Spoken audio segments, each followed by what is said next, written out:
जय हिंद साथियों, स्वागत है आपका अपने यूट्यूब चैनल लोकेश जी के ट्रिक पर। तो साथियों, आज क्लास में एसएससी जीडी और यूपी पुलिस के लिए जीके के मोस्ट इम्पोर्टेंट क्वेश्चन पढ़ने वाले हैं। यदि आप इस चैनल पर नए, चैनल को सब्सक्राइब करें, वीडियो को लाइक करें और अपने दोस्तों में शेयर करें। तो साथियों, शुरू करते हैं आज की क्लास। ज्वालामुखी से निकलकर पृथ्वी की सतह पर फैलने वाले मैग्मा को क्या कहा जाता है? साथियों, ज्वालामुखी से निकलकर जो पृथ्वी की सतह पर फैलता है उस मैग्मा को क्या कहा जाता है? ऑप्शन ए प्रवाह, ऑप्शन बी लावा, ऑप्शन सी प्रपात, ऑप्शन डी राख। तो साथियों, ज्वालामुखी से निकलकर पृथ्वी की सतह पर फैलने वाले मैग्मा को क्या कहा जाता है? तो साथियों, इसका राइट आंसर होगा ऑप्शन बी, लावा। क्या कहा जाता है? लावा कहा जाता है। ज्वालामुखी से निकलकर पृथ्वी की सतह पर फैलने वाले मैग्मा को लावा कहा जाता है। इसका राइट आंसर होगा ऑप्शन बी। साथियों, बढ़ते हैं नेक्स्ट क्वेश्चन की तरफ।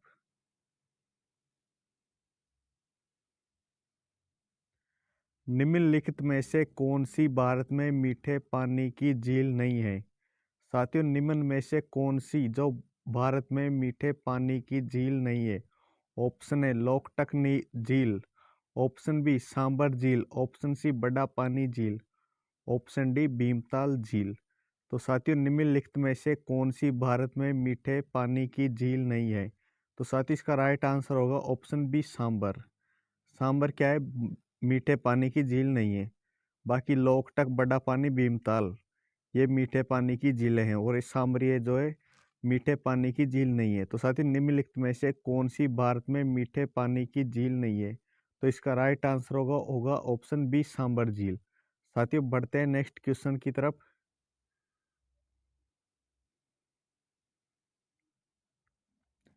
निम्नलिखित में से कौन सा एस आकार का महासागर है? साथियों, निम्न में से कौन सा है जो एस आकार का महासागर है? ऑप्शन है हिंद महासागर, ऑप्शन बी अटलांटिक महासागर, ऑप्शन सी प्रशांत महासागर, ऑप्शन डी आर्कटिक महासागर। तो साथियों, निम्नलिखित में से कौन सा एस आकार का महासागर है? साथ ही इसका राइट आंसर होगा ऑप्शन बी अटलांटिक महासागर। निम्नलिखित में से कौन सा एस आकार का महासागर है? तो उस महासागर का नाम है अटलांटिक महासागर। साथियों, चलते हैं नेक्स्ट क्वेश्चन की तरफ।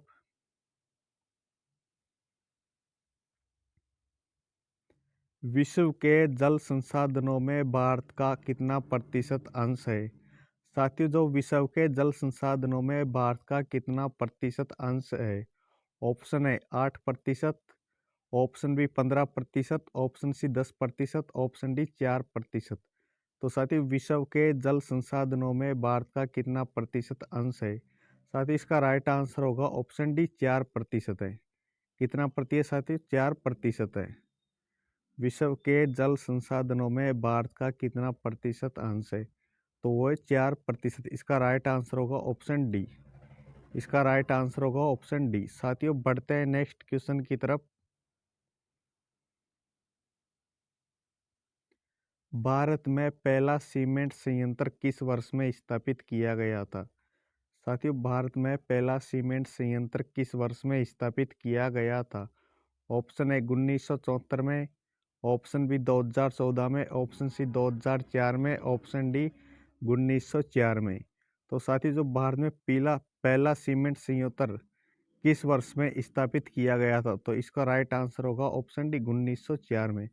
भारत में पहला सीमेंट संयंत्र 1904 में स्थापित किया गया था। कब किया गया था? 1904 में। तो साथ ही इसका राइट आंसर होगा ऑप्शन डी 1904 में। साथियों, बढ़ते हैं नेक्स्ट क्वेश्चन की तरफ। मई और जून के महीने में देश के उत्तरी भागों में चलने वाली तेज, गर्म और शुष्क स्थानीय हवा को क्या कहा जाता है? साथियों, मई और जून के महीने में जो उत्तरी भागों में जो हवा चलती है उसे क्या कहा जाता है? ऑप्शन है चेरी ब्लास्म, ऑप्शन बी आई वर्षा, ऑप्शन सी शारदा, ऑप्शन डी लू। तो साथियों, मई और जून के महीने में देश के उत्तरी भागों में चलने वाली तेज, गर्म और शुष्क स्थानीय हवा को कहा जाता है लू। तो साथ ही इसका राइट आंसर होगा ऑप्शन डी। क्या कहा जाता है साथियों लू।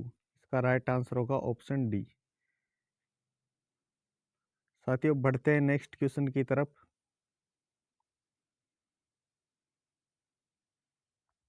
निम्नलिखित में से कौन सा हिंद महासागर का विस्तार है। साथियों निम्नलिखित में से कौन सा हिंद महासागर का विस्तार है। ऑप्शन ए अरब सागर, ऑप्शन बी कैरेबियन सागर, ऑप्शन सी पीला सागर, ऑप्शन डी अरल सागर। तो साथियों निम्नलिखित में से कौन सा हिंद महासागर का विस्तार है। तो साथियों इसका राइट आंसर होगा ऑप्शन ए अरब सागर। इसका राइट आंसर होगा साथियों ऑप्शन ए। निम्नलिखित में से कौन सा हिंद महासागर का विस्तार है। तो वो है अरब सागर।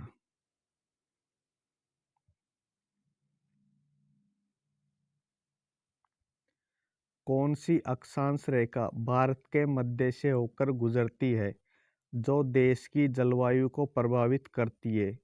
साथियों कौन सी अक्षांश रेखा जो भारत के मध्य से होकर गुजरती है और देश की जलवायु को प्रभावित करती है। ऑप्शन ए मकर रेखा, ऑप्शन बी भूमध्य रेखा, ऑप्शन सी अंटार्कटिका गर्त, ऑप्शन डी कर्क रेखा।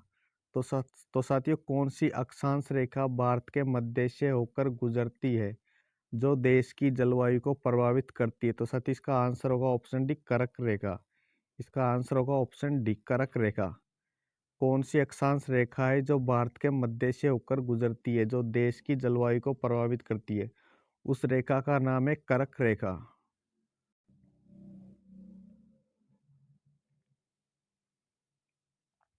भारत में अक्टूबर नवंबर के दौरान सूर्य के दक्षिण की ओर आभासी गति के कारण उत्तरी मैदान के ऊपर शिथिल हो जाता है। साथियों भारत में अक्टूबर नवंबर के दौरान सूर्य के दक्षिण की ओर आभासी गति के कारण उत्तरी मैदान के ऊपर शिथिल हो जाता है। ऑप्शन ए मानसून गर्त, ऑप्शन बी सी गर्त, ऑप्शन सी उच्चतम गर्त, ऑप्शन डी इनमें से कोई नहीं। तो साथ ही इसका राइट आंसर होगा ऑप्शन ए मानसून गर्त। इसका आंसर होगा ऑप्शन ए। भारत में अक्टूबर नवंबर के दौरान सूर्य के दक्षिण की ओर आभासी गति के कारण उत्तरी मैदान के ऊपर शिथिल हो जाता है। क्या शिथिल हो जाता है साथियों, वो होता है मानसून गर्त। इसका आंसर होगा ऑप्शन ए मानसून गर्त। साथियों बढ़ते हैं नेक्स्ट क्वेश्चन की तरफ।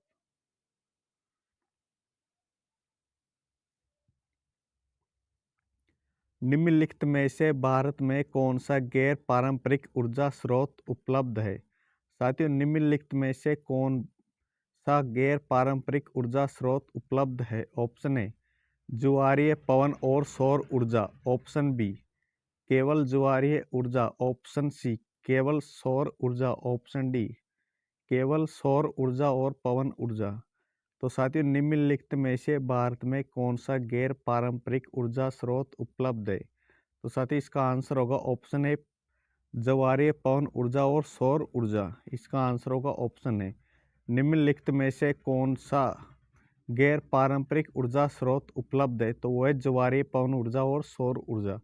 साथियों बढ़ते हैं नेक्स्ट क्वेश्चन की तरफ। निम्नलिखित में से लू किस ऋतु की विशेषता है। साथ ही जो लू चलती है वह किस ऋतु की विशेषता है। ऑप्शन है पतझड़ की, ऑप्शन बी शीत ऋतु की, ऑप्शन सी वसंत ऋतु की, ऑप्शन डी ग्रीष्म ऋतु की। साथियों लू जो होती है वो किस ऋतु की विशेषता है। तो वो है ग्रीष्म ऋतु की। इसका राइट आंसर होगा ऑप्शन डी। निम्नलिखित में से लू किस ऋतु की विशेषता है। तो वो होगा ग्रीष्म ऋतु। इसका आंसर होगा ऑप्शन डी।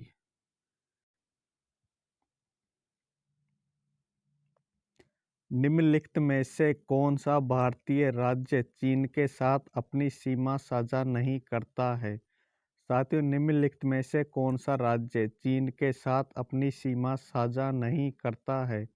ऑप्शन है अरुणाचल प्रदेश, ऑप्शन बी उत्तर Himachal Pradesh, option C Uttar Pradesh, option D Sikkim.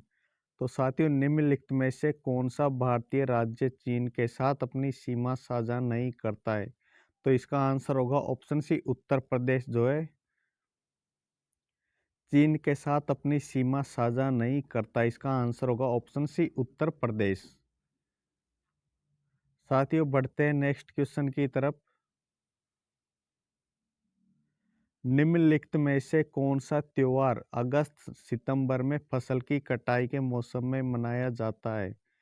साथियों, निम्नलिखित में से कौन सा त्योहार है जो अगस्त सितंबर में फसल की कटाई के मौसम में मनाया जाता है? ऑप्शन है Baisakhi, option B Lohri, option C Makar Sankranti, option D Onam.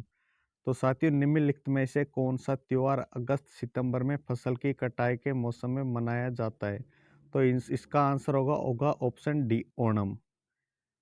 क्या मनाया जाता है? ओणम। इसका आंसर होगा ऑप्शन डी। निम्नलिखित में से कौन सा त्योहार अगस्त सितंबर में फसल की कटाई के मौसम में मनाया जाता है? वह मनाया जाता है ओणम। इसका आंसर होगा ऑप्शन डी ओणम। साथियों, बढ़ते हैं नेक्स्ट क्वेश्चन की तरफ।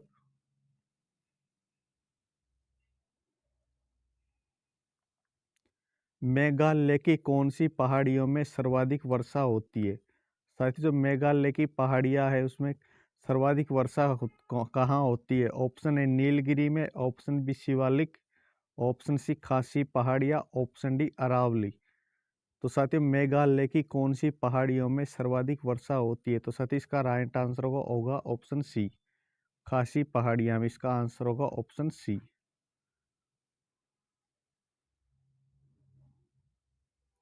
पवनों का देश कहे जाने वाला देश निम्नलिखित में से कौन सा है? साथियों, पवनों के देश के नाम से कौन सा देश जाना जाता है? Option A Germany, option B Poland, option C चेक गणराज्य, या फिर ऑप्शन डी डेनमार्क। तो साथियों, पवनों का देश के नाम से कौन सा देश जाना जाता है? तो इसका आंसर होगा ऑप्शन बी पोलैंड। पवनों के देश के नाम से कौन सा देश जाना जाता है? तो इसका आंसर होगा ऑप्शन बी, पोलैंड को पवनों के देश के नाम से जाना जाता है। साथियों, बढ़ते हैं नेक्स्ट क्वेश्चन की तरफ। निम्नलिखित में से कौन सा भूकंपीय तरंगों का एक प्रकार है?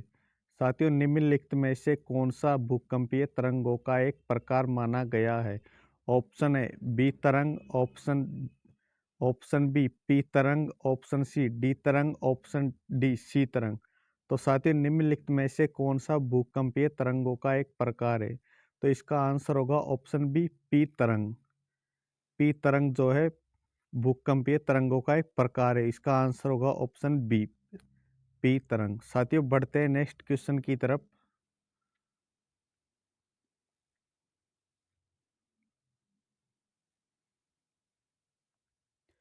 कौन सा जल निकाय भारत को पश्चिम दिशा में घेरता है? साथियों, कौन सा जल निकाय भारत को पश्चिम दिशा में घेरता है? ऑप्शन ए प्रशांत महासागर, ऑप्शन बी बंगाल की खाड़ी, ऑप्शन सी हिंद महासागर, ऑप्शन डी अरब सागर। तो साथियों, कौन सा जल निकाय भारत को पश्चिम दिशा में घेरता है? तो इसका आंसर होगा ऑप्शन डी अरब सागर। इसका आंसर होगा ऑप्शन डी अरब सागर। साथियों, बढ़ते हैं नेक्स्ट क्वेश्चन की तरफ। शक्ति ऊर्जा का सर्वाधिक दृश्य रूप जिसे प्राय आधुनिक सभ्यता में प्रगति से पहचाना जाता है। साथियों, शक्ति ऊर्जा का सर्वाधिक दृश्य रूप जिसे प्राय आधुनिक सभ्यता में प्रगति के नाम से पहचाना जाता है, सामान्यतः उसे क्या कहा जाता है? ऑप्शन ए कोयला, या फिर ऑप्शन बी बिजली, या फिर ऑप्शन सी तेल, या फिर ऑप्शन डी जीवाश्म ईंधन।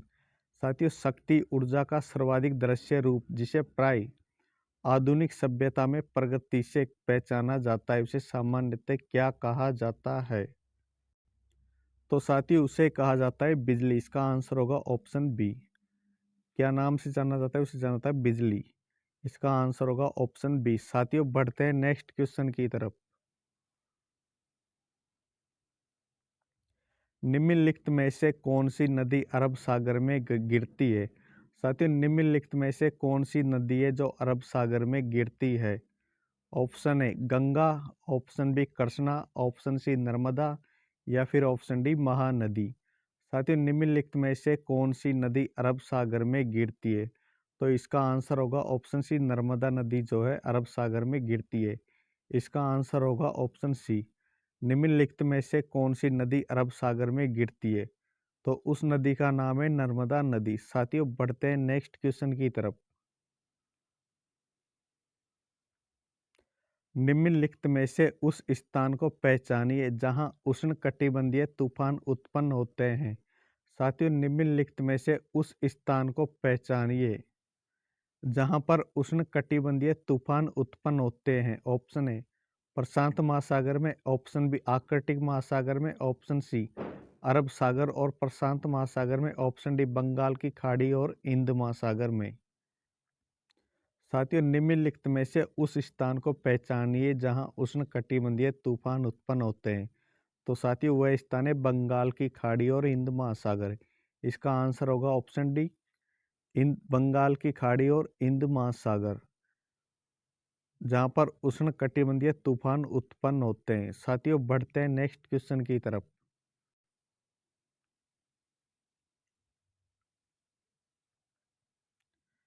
वे ज्वालामुखी जो बहुत लंबे समय से उद्गारित नहीं हुए हैं। साथियों, ऐसे ज्वालामुखी जो बहुत लंबे समय से उद्गारित नहीं हुए हैं लेकिन भविष्य में उद्गारित हो सकते हैं, उन्हें क्या कहा जाता है? साथियों, ऐसे ज्वालामुखी जो लंबे समय से उद्गारित नहीं हुए हैं लेकिन आने वाले समय में वे उद्गारित हो सकते हैं, उन्हें क्या कहा जाता है? ऑप्शन ए विलुप्त ज्वालामुखी, ऑप्शन बी सक्रिय ज्वालामुखी, ऑप्शन सी प्रसुप्त ज्वालामुखी, ऑप्शन डी ढाल ज्वालामुखी। तो साथियों, वे ज्वालामुखी जो बहुत लंबे समय से उद्गारित नहीं हुए हैं लेकिन भविष्य में उद्गारित हो सकते हैं, उन्हें क्या कहा जाता है? तो साथियों, ऐसे ज्वालामुखी को कहा जाता है प्रसुप्त ज्वालामुखी। इसका आंसर होगा ऑप्शन सी। क्या कहा जाता है? प्रसुप्त ज्वालामुखी। इसका आंसर होगा ऑप्शन सी। ऐसे ज्वालामुखी जो लंबे समय से उद्गारित तो नहीं हुए लेकिन आने वाले समय में हो सकते हैं, ऐसे ज्वालामुखी को कहा जाता है प्रसुप्त ज्वालामुखी। साथियों, बढ़ते हैं नेक्स्ट क्वेश्चन की तरफ। जल विद्युत उत्पन्न करने के लिए आप निम्नलिखित में से कौन से स्थान पर बांध बना सकते हैं? साथियों, निम्नलिखित में से जल विद्युत उत्पन्न करने के लिए आप कौन से स्थान पर बड़े बांध बना सकते हैं? ऑप्शन ए महासागर में, ऑप्शन बी पहाड़ी क्षेत्र में, ऑप्शन सी मैदानी क्षेत्र में, या फिर ऑप्शन डी रेगिस्तानी क्षेत्र में। तो साथियों, इसका आंसर होगा ऑप्शन बी पहाड़ी क्षेत्र में। इसका आंसर होगा ऑप्शन बी पहाड़ी क्षेत्र में। साथियों, चलते हैं नेक्स्ट क्वेश्चन की तरफ। प्राकृतिक भूकंप पृथ्वी की किस सतह पर उत्पन्न होते हैं? साथियों, जो प्राकृतिक भूकंप होते हैं वो पृथ्वी की कौन सी सतह पर होते हैं? ऑप्शन ए मध्य मंडल पर, ऑप्शन बी आंतरिक कोर पर, ऑप्शन सी स्थल मंडल पर, या फिर ऑप्शन डी दुर्बल ताप मंडल पर। साथियों, प्राकृतिक भूकंप पृथ्वी की कौन सी सतह पर होते हैं? तो साथियों, इसका आंसर होगा ऑप्शन सी स्थल मंडल पर। जो प्राकृतिक भूकंप उत्पन्न होते हैं वो वहाँ होते हैं स्थल मंडल पर। इसका आंसर होगा ऑप्शन सी स्थल मंडल। साथियों, चलते हैं नेक्स्ट क्वेश्चन की तरफ। निम्नलिखित में से कौन सी नदी सिंधु नदी की सबसे बड़ी सहायक नदी है? साथियों, निम्नलिखित में से ऐसी कौन सी नदी है जो सिंधु नदी की सबसे बड़ी सहायक नदी है? ऑप्शन ए सतलज नदी, ऑप्शन बी चिनाब नदी, ऑप्शन सी रवि नदी, ऑप्शन डी इनमें से कोई नहीं। तो साथियों, निम्नलिखित में से कौन सी नदी है जो सिंधु नदी की सबसे बड़ी सहायक नदी है? तो साथियों, इसका आंसर होगा ऑप्शन बी चिनाब नदी। चिनाब नदी है जो सिंधु नदी की सबसे बड़ी सहायक नदी मानी जाती है। इसका आंसर होगा ऑप्शन बी चिनाब नदी।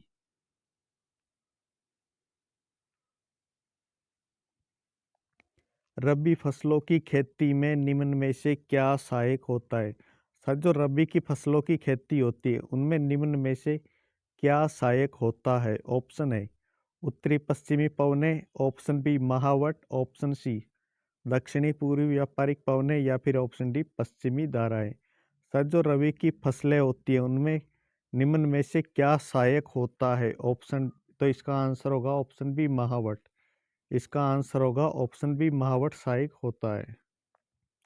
साथियों, बढ़ते हैं नेक्स्ट क्वेश्चन की तरफ। पृथ्वी की सबसे बाहरी परत कौन सी है जो भूपर्पटी तथा उत्तरी मेंटल से बनी होती है? साथियों, पृथ्वी की सबसे बाहरी परत कौन सी है जो भूपर्पटी तथा उत्तरी मेंटल से बनी होती है? ऑप्शन ए बाहरी कोर, ऑप्शन बी स्थल मंडल, ऑप्शन सी मध्य मंडल या फिर ऑप्शन डी दुर्बलताप मंडल। साथियों, पृथ्वी की सबसे बाहरी परत कौन सी है जो भूपर्पटी तथा उत्तरी मेंटल से बनी होती है? तो साथियों, इसका आंसर होगा ऑप्शन बी स्थल मंडल। इसका आंसर क्या होगा? इसका आंसर होगा ऑप्शन बी स्थल मंडल। साथियों, चलते हैं नेक्स्ट क्वेश्चन की तरफ।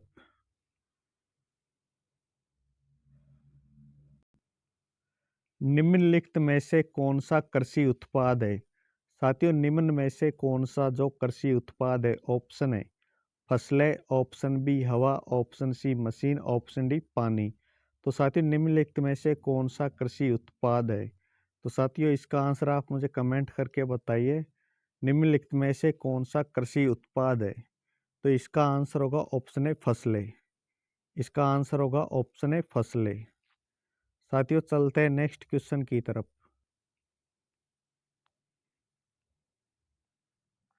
सबसे प्राचीन वेद कौन सा माना जाता है? साथियों, सबसे प्राचीन वेद कौन सा माना जाता है? ऑप्शन है Rigveda, option B Samaveda, option C Yajurveda या फिर ऑप्शन डी अथर्ववेद। तो साथियों, सबसे प्राचीन वेद माना जाता है वो माना जाता है ऋग्वेद को। सबसे प्राचीन वेद कौन सा माना जाता है? सबसे प्राचीन वेद माना जाता है ऋग्वेद को। और साथ ही सबसे नवीन वेद है वो माना जाता है अथर्ववेद को। सबसे नया वेद कौन सा है साथी? सबसे नया वेद है अथर्ववेद। और सबसे प्राचीन वेद माना जाता है वो माना जाता है ऋग्वेद को। तो साथी, इसका आंसर होगा ऑप्शन है ऋग्वेद। सबसे प्राचीन वेद कौन सा माना जाता है? सबसे प्राचीन वेद माना जाता है ऋग्वेद और सबसे नया वेद माना जाता है अथर्ववेद को। साथियों, बढ़ते हैं नेक्स्ट क्वेश्चन की तरफ।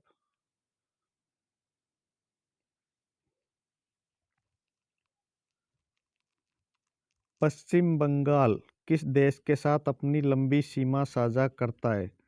साथियों, पश्चिम बंगाल किस देश के साथ अपनी लंबी सीमा साझा करता है? Option A Bhutan, option B Bangladesh, option C Myanmar, option D Nepal. तो साथियों, इसका राइट आंसर होगा ऑप्शन बी बांग्लादेश। साथियों, बढ़ते हैं नेक्स्ट क्वेश्चन की तरफ। सूर्य पृथ्वी से लगभग कितने किलोमीटर दूर है? साथियों, जो सूर्य है वो पृथ्वी से लगभग कितने किलोमीटर दूर है? ऑप्शन है 50 million, option B 20 million, option C 150 million या फिर ऑप्शन डी 100 मिलियन। साथियों, सूर्य पृथ्वी से लगभग कितने किलोमीटर दूर है? तो साथियों, इसका आंसर होगा ऑप्शन सी 150 मिलियन। इसका आंसर होगा ऑप्शन सी 150 मिलियन। सूर्य पृथ्वी से लगभग कितने किलोमीटर दूर है? तो साथियों, इसकी दूरी है 150 मिलियन। साथ इसकी दूरी कितनी है? 150 मिलियन। सूर्य पृथ्वी से लगभग कितने किलोमीटर दूर है? तो वो है 150 मिलियन। साथियों, आज की क्लास में इतना ही। मिलते हैं नेक्स्ट क्लास में। तब तक के लिए जय हिंद, जय भारत।